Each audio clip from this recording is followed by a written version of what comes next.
Fuad Atala. Eu nasci em Mato Grosso do Sul, do tempo que ainda tudo era Mato Grosso, não havia ainda a divisão dos dois estados. Nasci em março de 1933, na cidade de Três Lagoas, e vim para o Rio de Janeiro em 53 com a intenção de estudar medicina, mas já trazia uma espécie de vírus de jornalismo, porque tanto no ginásio quanto no colegial daquela época e depois aqui na faculdade do Rio de Janeiro, a gente fazia um jornalzinho da turma. Entendeu? Eu cheguei a prestar vestibular, mas não passei, e nesse ano mesmo eu aproveitei um segundo vestibular na Faculdade de Filosofia, Ciências e Letras, e fiz um curso de Biologia, passei, mas simultaneamente eu comecei a trabalhar no Correio da Manhã. Eu morava perto do jornal, então de modo que eu passava toda manhã por ali na hora do almoço, e sempre aquela coisa me cutucando de entrar ali para pedir alguma coisa, até que um dia eu criei coragem e vi lá pelo expediente do jornal, fui diretamente ao gerente do jornal, Dr. Alínio de Salles. E cheguei lá, a secretária dele me atendeu, perguntou quem que ela devia anunciar, e eu muito sem jeito, falei, olha, ele não me conhece, eu sou estudante, meu nome é fulano de tal. E surpreendentemente ele me recebeu. E eu expliquei o meu objetivo, que eu queria começar a trabalhar, e via na revisão do Correio da Manhã a possibilidade de eu começar a trabalhar.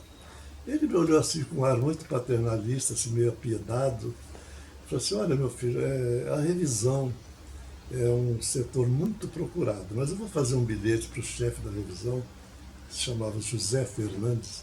Naquele dia mesmo procurei o José Fernandes, ele ouviu a minha história e me olhou assim de alto a baixo, né? Me mandou sentar lá com o revisor, e durante 3 dias eu pratiquei ali, aprender aquele negócio de sinais, como é que corta, como é que acrescenta, como é que...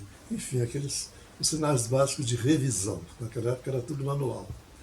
E, quarta noite, ele me destacou para trabalhar no sábado, no jornal do fim de semana, que era bem maior, então sempre tinha falta de gente.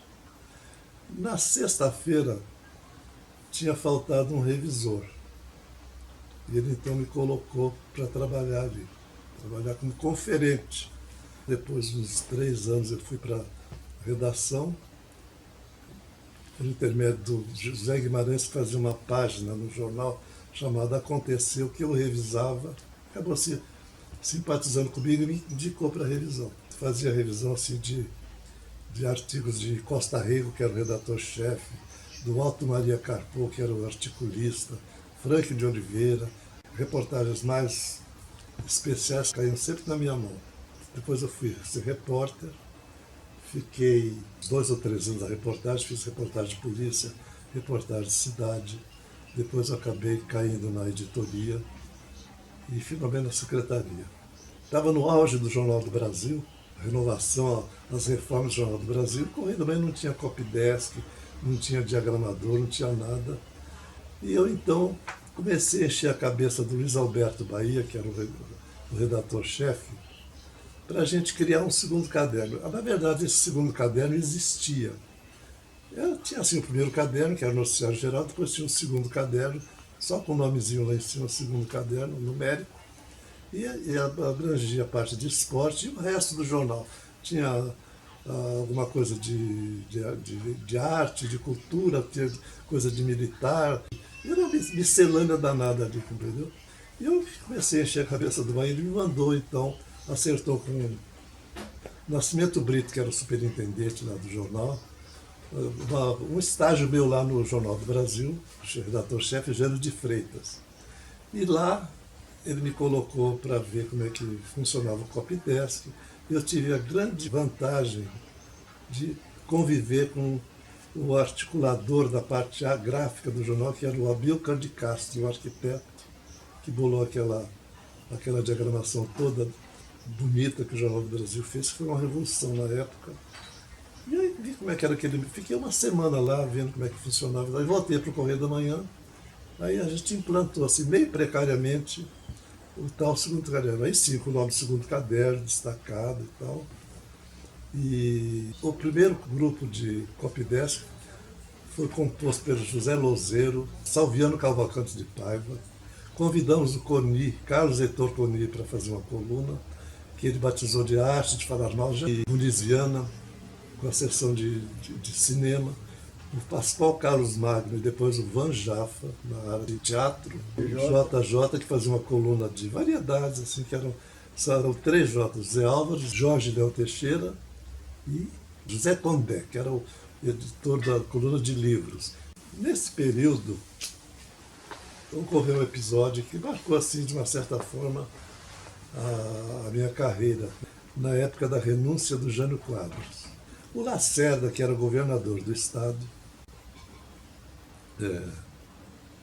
diante da posição do Correio da Manhã, assim, de oposição, defendia a posse do Jango. O Lacerda, que estava naquela campanha golpista, né, de alijar tanto o Jânio quanto o Goulart, compreendeu, para os militares tomarem conta e tal, ele instaurou a censura aqui na Guanabara.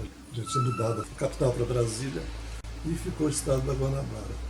O Bahia, o Luiz Alberto Bahia, que era chefe de redação, não concordou. Então acertou lá com a censura, que a censura não atuaria no jornal, entendeu? O jornal sairia sem censura, mas não circularia.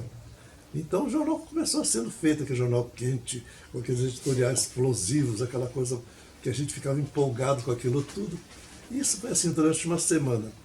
O jornal era feito, editado, impresso, só que a censura lá na ponta da rotativa, que ficava na Rua do Lavradio, junto à tribuna da imprensa, pegava toda a edição e não deixava circular. Então a gente, uma vez reunidos na redação, nós nos reunimos, o Coni, o Aziz Ahmed, eu, o Álvaro Mendes, que era um repórter, o Paulo Ramos, que era do arquivo lá do jornal, e resolvemos encher o carro do Peni de exemplares do jornal para distribuir para o povo.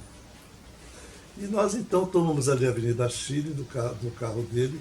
Nessa época havia os bondes ainda no Rio de Janeiro, e havia ali no Largo da Carioca um ponto que chamava Tabuleiro da Baiana. Era exatamente um tabuleiro assim, meio oval, comprido, e os bondes rodavam por ali, faziam o retorno e voltavam para a Zona Sul, Zona Norte e tal.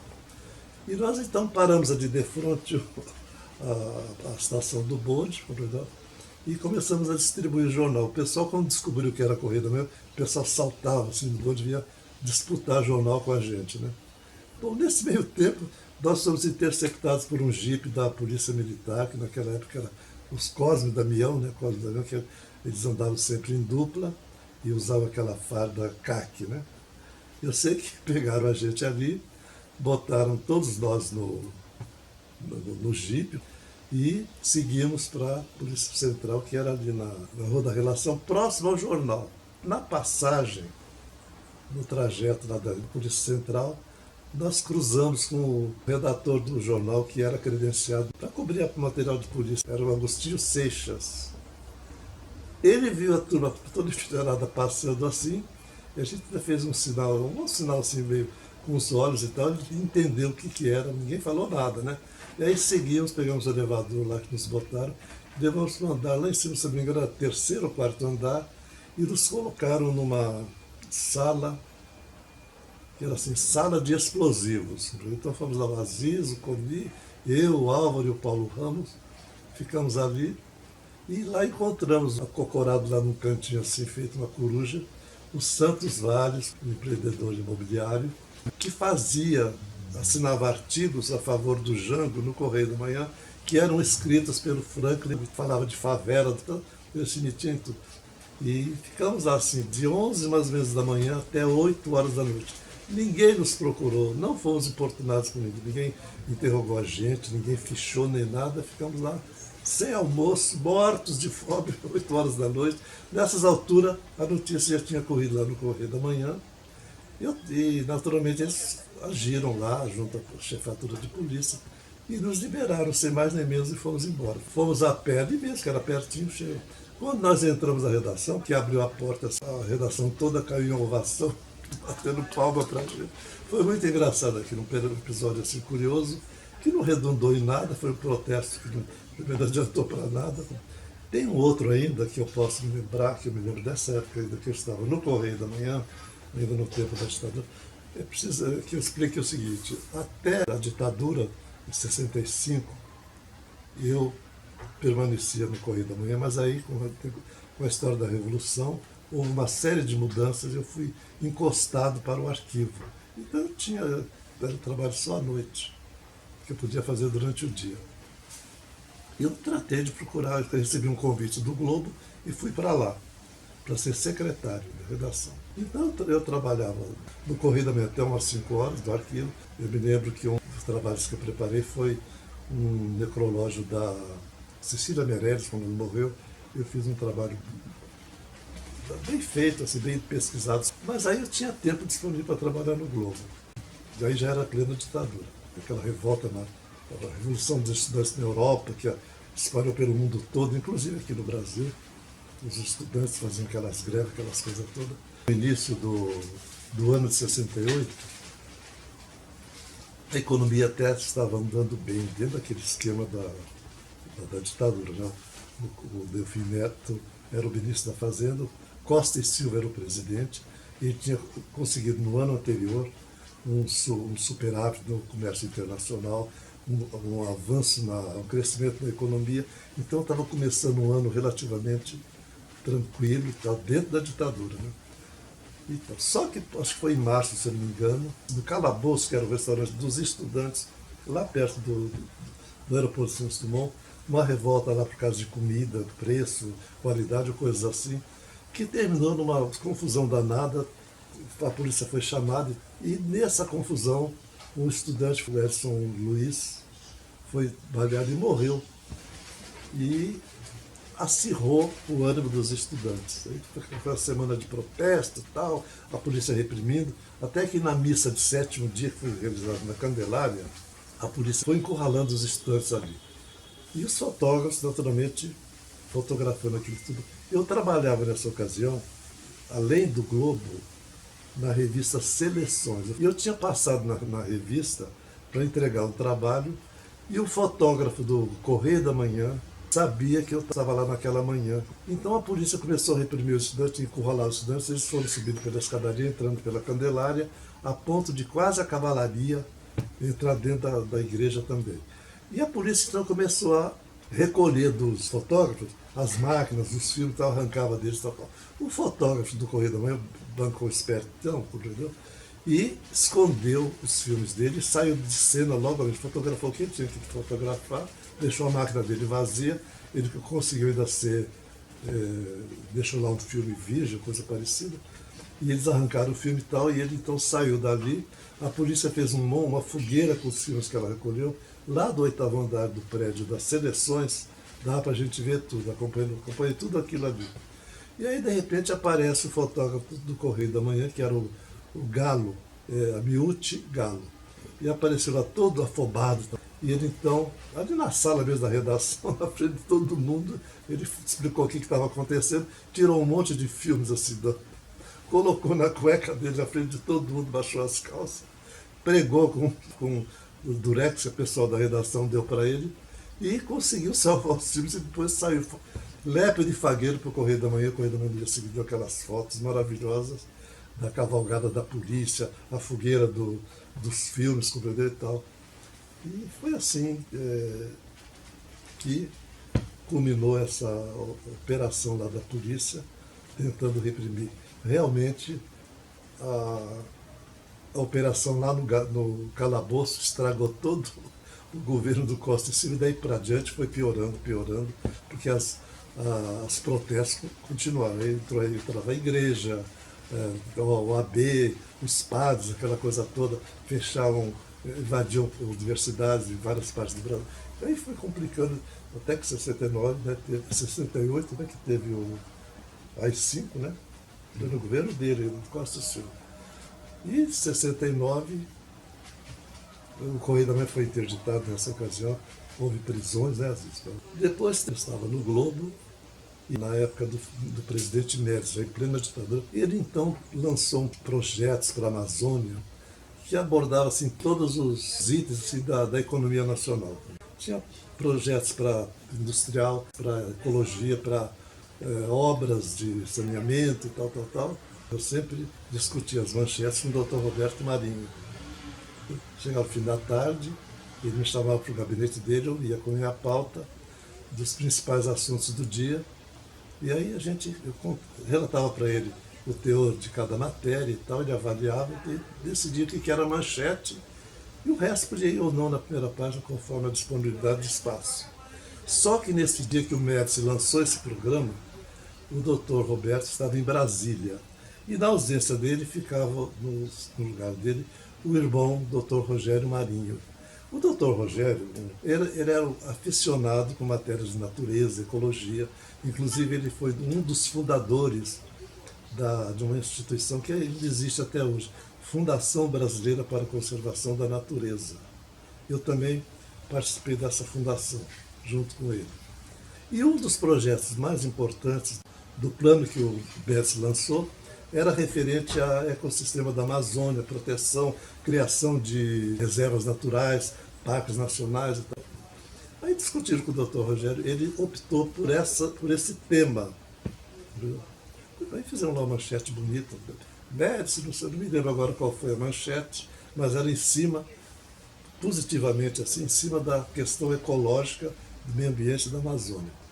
Só que no dia seguinte, a maioria dos jornais do Rio destacaram a questão econômica, desenvolvimento da Amazônia, indústria da Amazônia, Zona Franca. E aí eu estou em casa, tranquilo, ainda dormindo, ainda, porque eu chegava tarde do jornal, no dia seguinte. Dormindo. Quando a empregada me chama, me desperta e fala, seu Fadi, estão chamando o senhor do Globo. Eu levantei todo estrebunhado, fui atender o Dr. Roberto. Quem foi que deu essa manchete no jornal de hoje? O senhor sabe, na sua ausência, quem decide essas questões de manchete, assuntos principais na primeira página, é o Dr. Rogério. Então você faz o seguinte, você diz para ele que quem manda nesse jornal sou eu e quem faz as manchetes sou eu. Quem sou eu para estar falando o Dr. Rogério, que ele que era o dono do jornal? Aí eu senti o clima e tentei maneirar o Dr. Roberto. O senhor sabe que o Globo sempre deu destaque a questões de conservação do meio ambiente, de proteção da natureza. E um dos programas do Médici era exatamente destacando a questão importantíssima da Amazônia, que estava sendo devastada, e que ele então implementava uma série de projetos para conservar e proteger a Amazônia. Bom, eu fui ao jornal, por volta de 11 horas da manhã, cheguei lá, toquei o serviço normalmente, conversei com o Dr. Rogério várias vezes, quem disse que eu ia falar para ele, né? Aquilo. Eu sei que no final da tarde, o Dr. Roberto telefona, fala assim, olha, Fábio, você tem razão, o Globo sempre deu importância para essa parte da natureza, da conservação, preservação do meio ambiente e tal. Então está certo. Você e o Rogério estão com razão. Está tudo bem. O Globo fez muito bem de dar essa manchete. Graças a Deus.